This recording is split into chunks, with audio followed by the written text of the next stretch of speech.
दूसरा पड़ोसी नेपाल दुनिया के 100 बड़ी मईशत में भी शामिल नहीं है। इसके बावजूद ग्लोबल हंगर इंडेक्स में नेपाल का नंबर 81 नंबर पे है, यानी हम लोग 107 पे है, वो 81 पे है। पाकिस्तान 99 पे है। आपने श्रीलंका के बारे में सुना होगा, पिछले दिनों वहां पर हुकूमत बदल गई, लोगों ने हुकूमत को बदल दिया। वहां भी भुखमरी की हालत यह है कि वो 64वें नंबर पे है। यानी जहां पे लोग इतने ज्यादा परेशान है, वहां भी भुखमरी इतनी कम है कि वो 64वें नंबर पे है, और हमारे यहाँ इतनी खुशहाली है, इसके बावजूद हम लोग 107वें नंबर पे हैं।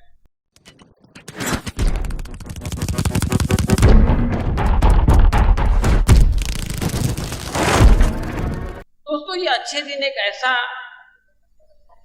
एक ज़रबुल मिसल बन गया। अब तो इसके बारे में कुछ बताना नहीं पड़ता, लोग सुनते हैं, समझ जाते हैं। तो हमारे वजीर आज़म जब इंतखाबी मुहिम चला रहे थे, इलेक्शन कैंपेन कर रहे थे, तो वो ये कहते थे अच्छे दिन आने वाले हैं। आम लोग ये समझते थे कि हमारे अच्छे दिन आने वाले हैं, लेकिन वो ये नहीं जानते थे कि उनके दरमियान एक गौतम अडानी नाम का आदमी भी बैठा हुआ है, और होने वाले वजीर आजम आम लोगों से नहीं बल्कि उससे मुखातब है कि भाई तुम्हारे अच्छे दिन आने वाले हैं। तो इसी हवाले से मैं ये कह रहा हूं कि अच्छे दिन जो है वो आ चुके हैं। वजीर आजम ने अपना वादा पूरा कर दिया। आपको ये जान के खुशी होगी कि दुनिया के अमीर तरीन लोगों की जो फहरिस्त है, उसमें गौतम अडानी दूसरे नंबर पे है। आज तक किसी हिंदुस्तानी को ये एजाज हासिल नहीं हुआ कि वो दुनिया की इस फहरिस्त में दूसरे नंबर पे पहुंच जाता है। उसकी वजह यह है कि पिछले 8 साल में अडानी जी का जो असासा था, उसमें 20 गुना यानी 2000% का इजाफा हुआ है।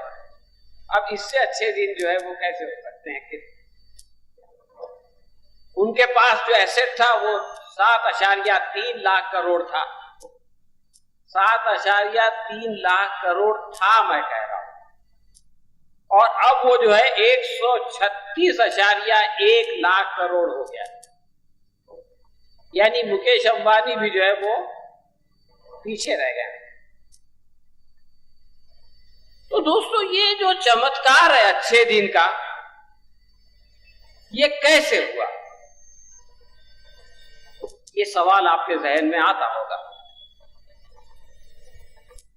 तो इसके पीछे 2 बातें हैं। मरकजी हुकूमत ने जो है कुछ शोबों को खुद कफील बनाने का फैसला किया, और कुछ जो पब्लिक सेक्टर था, जो गवर्नमेंट सेक्टर था, उसको निजी हाथों में, प्राइवेट सेक्टर बनाने का फैसला किया।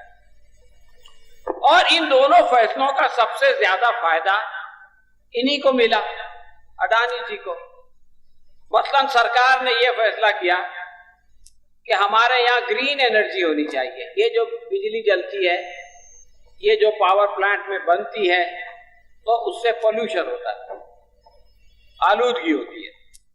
तो अगर ये सूरज से बनाई जाए तो जनाब इससे पोल्यूशन नहीं होगा। यह सरकार का एक फैसला था। अडानी जी ने दूसरा फैसला किया कि हम जो है वो अडानी ग्रीन नाम की एक कंपनी बनाएंगे जो पैनल बनाएगी, और सारे ऑर्डर उसको आ गए, और अडानी ग्रीन जो है वो अडानी ग्रुप की सबसे बड़ी कंपनी बन गई। सबसे ज्यादा मुनाफा उसने कमा लिया। इसी तरह सरकार ने सोचा कि ये एयरपोर्ट चलाने में बहुत नुकसान होता है, तो ये प्राइवेट हाथों में दे देना चाहिए। तो हिंदुस्तान के सब अच्छे अच्छे एयरपोर्ट, बंबई का एयरपोर्ट भी उसमें शामिल है, लखनऊ का भी उसमें शामिल है, वो सब अडानी जी को मिल गए। तो दोस्तों, इस तरह से आप ये देखें कि कुछ फैसले होते हैं और उससे जो है कुछ लोगों के अच्छे दिन आ जाते हैं। और ये बहुत पुराना सिलसिला है। 2002 में आप जानते हैं फसाद तो हुआ ही था, लेकिन गुजरात के अंदर एक पोर्ट को जो है वो निजी हाथों में दिया गया था पहली बार। उसी पोर्ट पे जिसमें जो है वो पिछले साल कई लाख की अफीम पकड़ी गई थी, हीरोइन पकड़ी गई थी। वो पोर्ट अडानी जी को दिया गया था। उनका टोटल टर्नओवर 53 करोड़ था और मुनाफा 2 करोड़ था। तो आप ये देखें कि 2 करोड़ मुनाफे वाला आदमी आज 136 लाख करोड़ का मालिक बना हुआ है। तो ये हिंदुस्तान का एक मुल्क की जो है वो सूरत हाल का एक पहलू है, जिससे आप अंदाजा लगा सकते हैं कि मुल्क की तस्वीर कैसे बदल रही है। एक और बात मैं आप लोगों के गोशगुजार करना चाहता हूं कि अडवाणी जी का मुनासिब मुनाफा नहीं बढ़ रहा है, बल्कि इतना कुछ कमाने के बावजूद उनके ऊपर कर्ज भी बढ़ रहा है। 5 साल पहले उनके ग्रुप पे 1 लाख करोड़ कर्ज था, अब 2.2 लाख करोड़ हो गया। 2.2 लाख करोड़ एक आदमी कर्जदार है। अगर वो नीरव मोदी की तरह हिंदुस्तान छोड़ के चला जाए तो हमारी कौमी मईशत का क्या होगा, आप लोग सोच सकते हैं। तो दोस्तों, ये एक ऐसी गंभीर सूरत हाल है जिस पर आमतौर से गुफ्तगू नहीं होती। एक दूसरी सूरत हाल देखें। अभी पिछले दिनों भुखमरी के हवाले से एक बैनुल अक़वामी रिपोर्ट आई।